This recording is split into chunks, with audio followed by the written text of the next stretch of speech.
एप्साको agriculture extension platform for South एसियाको हामीले चाहिँ फर्स्ट रिभ्यू मिटिङ काठमाडौँमा गरिरहेका छौँ।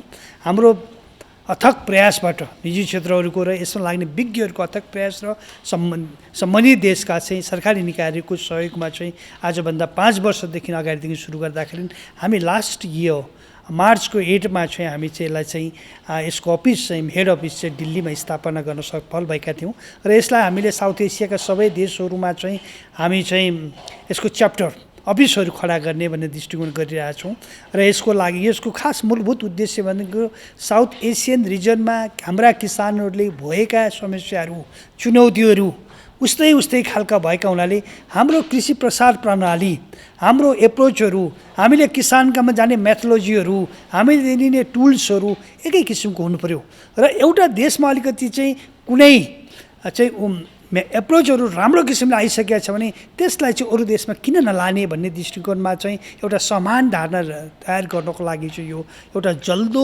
प्लेटफर्मको रूपमा चाहिँ हामीले चाहिँ क्रिएट गर्न खोजिराखेका हो र आज हामी चाहिँ नेपालमा यसको रिभ्यू मिटिङ गरिरहेछौँ। यसमा हामीले धेरै संस्थाहरू मिचिगन स्टेट युनिभर्सिटीदेखि लिएर म्यानेजदेखि लिएर सिडापहरूदेखि लिएर धेरै संस्थाहरूको यसमा सहयोग छ भनेदेखि चाहिँ अहिले नेपाल फार्मर्स एडभाइजरी काउन्सिल चाहिँ एउटा प्राइभेट कम्पनी नेपालमा जुन छ हामीहरू छौँ पूर्व सचिवहरू लगायत यसले चाहिँ नेपालको लागि चाहिँ नेपालको तर्फबाट हामीले कोअर्डिनेसन गरिरहेछौँ र त्यसको मेम्बर पनि म आफै चाहिँ एडभाइजरी कमिटीमा छु र यसले चाहिँ हामीले चाहिरहेको के भनेदेखि किसानका समस्याहरूलाई सहज रूपमा किसानको घर खेतमा गएर त्यसलाई व्यावसायिक बनाउनको लागि प्रतिस्पर्धी बनाउनको लागि आधुनिक बनाउनको लागि र मेकानाइज हुनको लागि र चाहिँ यसको चाहिँ के भन्छ नाफामूलक हुनको लागि चाहिँ हामीले सहयोग गरौँ र किसानहरूलाई सम्मानित बनाउनको लागि चाहिँ हामीले चाहिँ यसले चाहिँ केही काम गरोस् भन्ने दृष्टिकोणले चाहिँ यो पवित्र उद्देश्यका साथ चाहिँ यो चाहिँ संस्था हामीले जन्माएको हौँ र चाहिँ साउथ एसियाभरिका किसानहरू जहाँ राम्रा चाहिँ हाम्रा चाहिँ नमुना कार्यहरू भइरहेछ त्यस्ता ठाउँमा एउटा देशका किसानलाई अर्को देशमा अर्को देशका किसानलाई अर्को देशमा चाहिँ घुमाउँ र विज्ञहरूलाई पनि अर्थात् हाम्रा खास गरी फ्रन्ट लाइनमा काम गर्ने प्रासा नाप्रासाहरू हुनुहुन्छ सब्जेक्ट म्याटर स्पेसिस्टहरू हुनुहुन्छ उहाँहरूलाई पनि एक्सपोजर भिजिटहरू गराएर चाहिँ एउटा टेक्नोलोजी भइरहेको विकसित भइसकेको टेक्नोलोजी चाहिँ त्यहाँ भिजिट गराएर चाहिँ आफ्नो देशमा इम्प्लिमेन्टेसन गर्नको लागि सहज वातावरण सिर्जना गर्नको लागि चाहिँ यो प्लेटफर्मको सिर्जना भएको र साउथ एसिया रिजनभरि नै कृषिको विकास र विस्तार खास गरी कृषि प्रसार क्षेत्रको कृषिको अनुसन्धानको कृषिको तालिमको गर्नको लागि चाहिँ सरकारी क्षेत्रलाई चाहिँ लबिङ गर्नको लागि पनि एडभोकेसी गर्नको लागि पनि कहिलेकाहीँ चाहिँ हाम्रा कार्यक्रमहरू राम्रोसँग आउन सकेन भने सरकारी क्षेत्रलाई घचघाउटाउनको लागि पनि किन भएन भन्नको लागि पनि चाहिँ यो चाहिँ एकदम ठुलो स्वतन्त्र प्रोफेसनल चाहिँ व्यक्तिहरूको चाहिँ रहेको चाहिँ संस्था भएकोले चाहिँ त्यो गर्नको लागि पनि यो महत्त्वपूर्ण हुन्छ भनेका छौँ र हामीले योभन्दा पहिला हामीले चाहिँ बङ्गलादेशमा बसेका थियौँ त्यसपछि हामी इन्डियामा बसेका थियौँ श्रीलङ्कामा बसेका थियौँ र अहिले हामी नेपालमा बसेर चाहिँ हामी काठमाडौँ डिक्लेरेसन भोलि हामी नेपालबाट गर्दैछौँ जुन काठमाडौँ डिक्लेरेसनले यसको कार्यक्षेत्रहरूलाई यसको चाहिँ विभिन्न संस्थासँग चाहिँ कोअर्डिनेसन गर्ने कुराहरूलाई अझ बढी बनाउँछ भन्ने हामी लागेका छौँ। एकैसाथ हामीसँग चाहिँ सहकारी गर्न आउनलाई खोजिरहनु भएको छ। मिचिगन स्टेट युनिभर्सिटी हामीसँग आउनु खोजिरहनु भएको छ। इफ्री हामीसँग चाहिँ सहकारी गर्न खोज्नु आउनु भइरहेछ र विभिन्न अरू सङ्घ संस्थाहरू आइरहनु भएको छ। नेपालमा पनि निजी क्षेत्रमा रहेका धेरै सङ्घ संस्थाहरू चाहिँ सँगै जाउँ भनेर चाहिँ आइरहनु भएको छ। यसले चाहिँ पक्कै पनि एउटा चाहिँ यो सुरुवातले चाहिँ कृषि क्षेत्रमा खास गरी किसानहरूको जीवनमा परिवर्तन ल्याउनको लागि र परिवर्तन भनेको जबसम्म उहाँहरूले राम्ररी कमाउन सक्नुहुन्न अर्थात् नाफामूलक हाम्रो कृषि बन्धन तबसम्म परिवर्तन आउँदैन। त्यो हुनको लागि चाहिँ यसले महत्त्वपूर्ण पाटोको रूपमा काम गर्छ भन्ने हामीले अपेक्षा राखेका छौँ र सबैको सहयोगमा खास गरी मिडिया क्षेत्रको पनि असाध्यै ठुलो यसमा भूमिका छ। सहयोगमा हामीले यसलाई अगाडि बढाउन सक्छौँ भन्ने चाहिँ मैले अपेक्षा लिएको छु, विश्वास लिएको छु। यसमा इनिसिएसन गर्ने सुरुमा इनिसिएसन गर्ने मान्छे सबै नै 80 क्रस गरिसक्नु भएको छ। आज चाहिँ 2-3जना मात्रै आउन सक्नुभयो, अरू 5-6 जना 80 क्रस गरिसक्नु भएको छ। जो 80 क्रस गरी 86-87 इयर्समा चाहिँ यो रिजनमा केही गर्दैछौँ भनेपछि हामी पनि हुन त सरकारी निकायबाट अवकाश प्राप्त हुनुको हामी पनि 60s इयरमा त पुगिसकेका मान्छेहरू पनि हामीले त अझै 20 वर्ष 25 वर्ष अझै उहाँहरूको उमेर पुग्नु बाँकी छ भने किन नगर्ने त भन्ने हाम्रो जमर्को हो र हामीभन्दा यङहरूलाई चाहिँ यसमा लाग्नलाई प्रेरणाको स्रोत पनि बनोस् भन्ने चाहिँ हामीले अपेक्षा लिएका छौँ। जस्तै सरकारले गरिरहेका कामहरूलाई पनि चाहिँ काहीँ कतै कमी कमजोरी छन् भने योभन्दा यो बेटर हो भनेर हामीले सजेस्ट गर्ने हो। हामी इम्प्लिमेन्टेसन सरकारले गरेका कामलाई काट्यो राख भन्न सक्दैनौँ। तर हामी चाहिँ के भने बेटर चाहिँ फार्मिङ सिस्टमको लागि कमर्सियलाइज बन्नको लागि चाहिँ यो चाहिँ पद्धतिमा हामी जान सक्यौँ भने सक्सेसफुल स्टोरी भएको चाहिँ पद्धति यो हो भनेर चाहिँ आज हामी आफ्टरनुन सेसनमा 7-8वटा देशका चाहिँ सक्सेस स्टोरिज पनि हामी सेयर गर्दैछौँ, नेपाल लगायत। अनि यो चाहिँ उहाँहरूलाई चाहिँ हामीले चाहिँ यसरी गर्दा बेटर हुन्छ भन्ने कुरा हो। हामी सरकारलाई मात्र नभने चाहिँ निजी क्षेत्रलाई नै हामी भन्छौँ, त्यसै गरी हामी चाहिँ सहकारी क्षेत्रलाई पनि हामी भन्छौँ र उहाँहरूलाई पनि साथमा लिएर जानलाई चाहिँ केही कोसिस गरौँ भन्ने चाहिँ हाम्रो पवित्र उद्देश्य छ।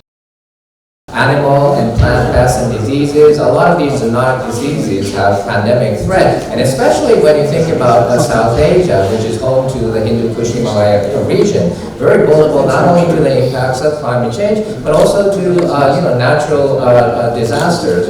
Having this kind of common regional platform, networking, strengthening of capacity is very important. And in my capacity as FAO representative for Nepal and Bhutan, I would like to also mention that we are very open to exploring strengthening collaboration with EFSPA and all of you. I wish all of you a very successful meeting. I hope that I know this is also a continuation of these international conferences, so I'm very confident that these kinds of exchanges will result in strengthened capacities in agricultural extension for the region. I hope that you also have some time to enjoy Bhaktapur. The yogurt here is excellent. So, and as I mentioned, because my very senior colleague is following after me, I'd like to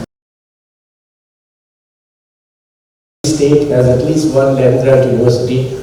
We are like the state agricultural universities in India and also agriculture forestry university here in Nepal. And our mission is threefold. We do research, we provide education, and the third one is most important and relevant to this platform here is the extension. And our outreach mission of extension goes beyond the boundary of the state of Michigan and the United States to all over the world. Currently, I serve as a director of international program, and our college of Agriculture and Natural Resources, we are the founding college of the university. We are currently engaged in 88 countries around the world. So, and one of the approaches that we are taking in our international program is South-South partnerships. I don't think so. All the global problems that we are talking about, climate change, food security, One Health, and so on, no one country can solve it. I think we need to work together. So I'm so that we are proud that Michigan State University is proud to be partner in IFSA network. I want to especially thank Dr. Paroda here. Dr. Paroda and I worked together since 2005, even longer, for almost 20 years. IFSA, because it is such a critical issue and such a critical opportunity for us. So I just said a few things building on what my colleague Ken has said. Really the main message, I think, from FAO, from all of you, is one of encouragement to keep going with this. It's extremely important for a variety of reasons that I'll get to, but it really is a wonderful opportunity for exchange of information and experiences, and I know from previous meetings how rich that discussion has been, especially for younger staff and younger leaders.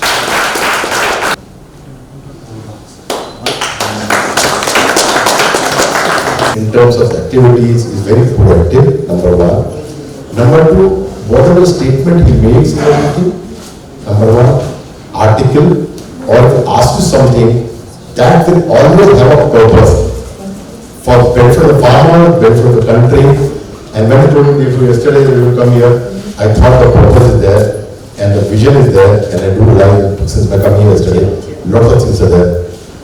Apart from the top awards of India, the Padma Bhushan awards and all those things from on the comfort to him, I am ICRISAT right now, very few will know it. The ICRISAT Gene Bank is named after him. That is called Dr. R.S. Proved Gene Bank in the Nutrition Center of ICRISAT. And that falls upon his stature, his understanding of the aspects of this thing. When we talk about the South Asia is characterized by the smallholders. Majority of farmers are smallholders. and share almost similar characteristics. They are, we also have some similar natural and landscape, and our landscape and natural resources are interconnected and interdependent. Whenever we have a high flooding, high landslide because of the heavy rainfall in the hills in this region, we also suffer, and next day on India and other plain areas about flooding, and many crops are devastated by the floodings. So we also share many cultural values. Though we have a diversity, we also share much of the diversity, but we share common values and cultures. We understand almost similar language, but a little bit different.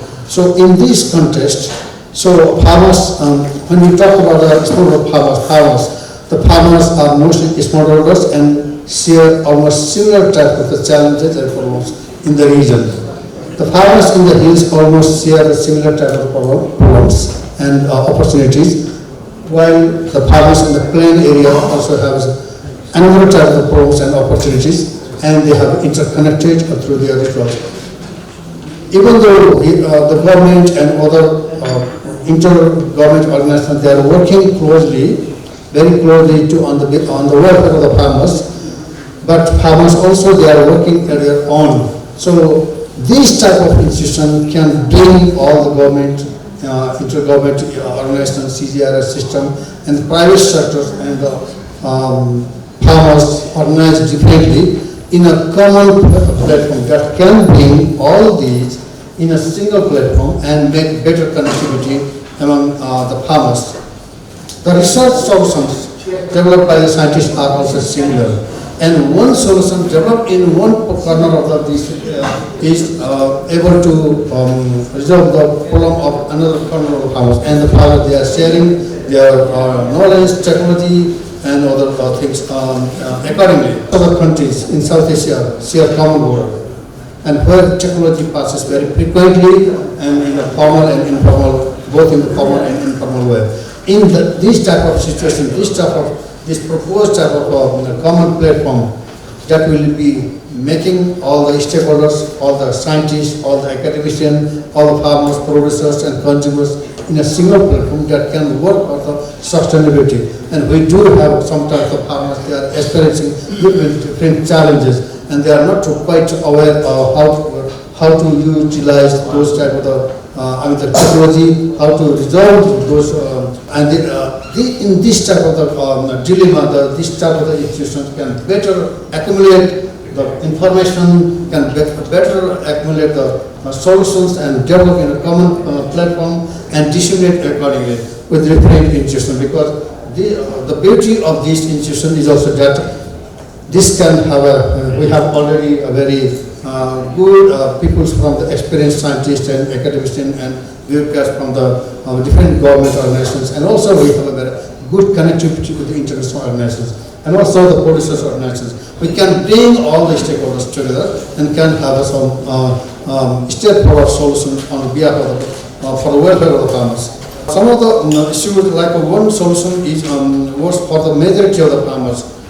The solution developed in Nepal, in the Himalaya of Nepal, in the hills of Nepal. They are also better for the Bhutan and also in the Himalaya of India. The solutions that are developed, the technology that are developed in the India, that are brought from the farmers in Nepal and relatively in the similar areas. So we also have some unified and interconnected natural resources. So this also is advantage to this type of the forum. Only say that it's good that we started this initiative, though we didn't know whether there will be real support and ownership of this new baby which was being born. But the need was felt that there has to be partnership, collaboration for sharing knowledge to support the smallholder farmers who need this kind of effort, not at the national level alone, but maybe at the regional. Nepal एक कृषि प्रधान देश भएको र यसको योगदान देशको कुल गार्हस्थ्यको 1/4 रहेको एवं देशको आधाभन्दा बढी जनताको रोजगारी समेत कृषि नै भएकोले देशको आर्थिक विकासमा यसको महत्त्वपूर्ण स्थान रहेको छ। तर हाम्रो जस्तो विकासोन्मुख देशमा कृषि पेसालाई व्यवसायीकरण गर्न सकिरहेका छैनन्, जसले गर्दा युवा पुस्तालाई आकृष्ट गर्न नसकिएर युवाहरू रोजगारीका लागि विदेशतिर पलायन भएका छन्। देशमा कृषि योग्य जमिन घट्दै जानु, जग्गा खण्डीकरण हुनु, उब्जाउ जग्गा घडेरीकरण एवं सहरीकरणमा परिणत हुनु, सिंचाई सुविधा पर्याप्त नहुनु, मल बिउ यान्त्रिकरणको उपलब्धता आवश्यक मात्रामा पूरा गर्न नसकिनु, कृषिको उत्पादन र उत्पादकत्व घट्न जाने स्थिति पनि हुन सक्छ। किसानले उत्पादन लागत पर्याप्त मात्रामा पाउन सकेको छैन। उत्पादित कृषि वस्तुहरू बजारसम्म पुर्याउन केही कठिनाइहरू छन्। किसानहरू साँच्चै किसानहरूलाई केही असजिलो पनि छ। अर्कोतर्फ उपभोक्ताले खाद्यान्नका लागि महँगो मूल्य चुकाउनु पर्ने परिस्थिति छ। खाद्य स्वच्छता तथा शुद्धताको गुनासाहरू पनि हामीसँग आइरहेका छन्। अन्नबाली, फलफुल, तरकारी लगायत बालीमा विषादीको प्रयोग भएको छ। पशुपक्षीहरूमा एन्टिबायोटिकको प्रयोग कहाली लाग्दो परिस्थिति पनि सुन्नमा प्राप्त भएको छ, जसले गर्दा जनस्वास्थ्यमा नै असर पर्न सक्छ। नेपाल जस्तो देशमा पछिल्लो दशकमा जङ्गली जनावरहरू जस्तै बाँदर, बँदेल, हरिण, खेतीबारीका कृषि वस्तु नष्ट गरिदिने गरेको समस्या हामीसँग छ। जलवायु परिवर्तनको असरले गर्दा अतिवृष्टि, अनावृष्टि, बाढी, पहिरो, तापक्रम बढ्ने, अति गर्मी, अति चिसोका प्रभावले गर्दा परम्परा कृषि कर्म धान्न कठिन देखिएको छ। यस पेसाबाट मानिस पलायन हुने निरन्तर चालु छ। म के ठान्दछु भने यी सबै समस्याका पहिचान र समाधानका उपायहरू तपाईहरू विज्ञहरूसँग छ। यस कार्यशाला गोष्ठीले दक्षिण एसियामा हुने यस्ता समस्याका समाधानको बाटो पहिल्याउँछ भनी मैले आशा गरेको छु। कृषि, पशु सेवा, मत्स्य र कृषि वन पैदावारका क्षेत्रमा कृषि प्रसार, अनुसन्धान एवं शिक्षण संस्थाहरू एकजुट भई किसानको आम्दानी बढाउन तत्परता देखाउनु पर्ने आवश्यकता हामीले देखेका छौँ।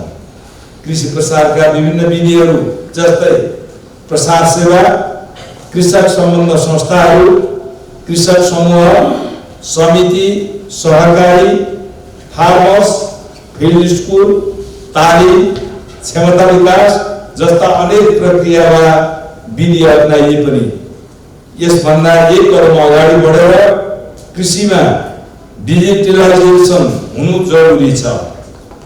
कृषि कर्मी एवं एग्रिकल्चर ग्रेजुएटहरूलाई अर्न एन्ड लर्न विधि अपनाउने, किसान कार्ड, किसान क्रेडिट कार्ड, किसान सूचीकरण जस्ता पद्धति अपनाई किसानलाई उत्साहित बनाउनु पर्ने जरुरी देखिएको छ।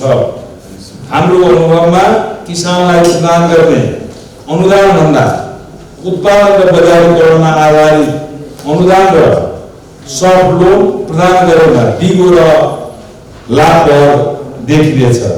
यसको व्यवस्थापन कसरी गर्न मनन गर्नुपर्ने जरुरी छ। मलाई विश्वास छ आजको यो जुन कार्यशाला हुँदैछ यो कार्यशालाले यस दिशामा पनि राम्रो ढङ्गबाट सोच राख्नेछ। अहिले दक्षिण एसियाका देशहरूले कृषि व्यवसायलाई प्रदान गरेको प्राथमिकताले यस क्षेत्रमा स्टार्टअप फर्स्ट आएको छ। यसलाई थप ऊर्जा प्रदान गरी किसानलाई र खास गरी युवालाई कृषि व्यवसाय बनाउन आवश्यक देखिएको छ। यस गोष्ठीमा उपस्थित हुनुभएका विज्ञहरू, विभिन्न राष्ट्रिय तथा अन्तर्राष्ट्रिय क्षेत्रका सरकारी तथा गैर सरकारी संस्थाहरू, कृषि क्षेत्रमा अमूल्य योगदान गर्ने सहयोगी संस्थाहरू, निजी क्षेत्रका गण्यमान्य व्यवसायीहरू, देश विदेशका अनुभवी विशेषज्ञज्यूहरूलाई यहाँहरूले पुर्याउनु भएको योगदानप्रति कदर गर्दै नमन गर्न चाहन्छु।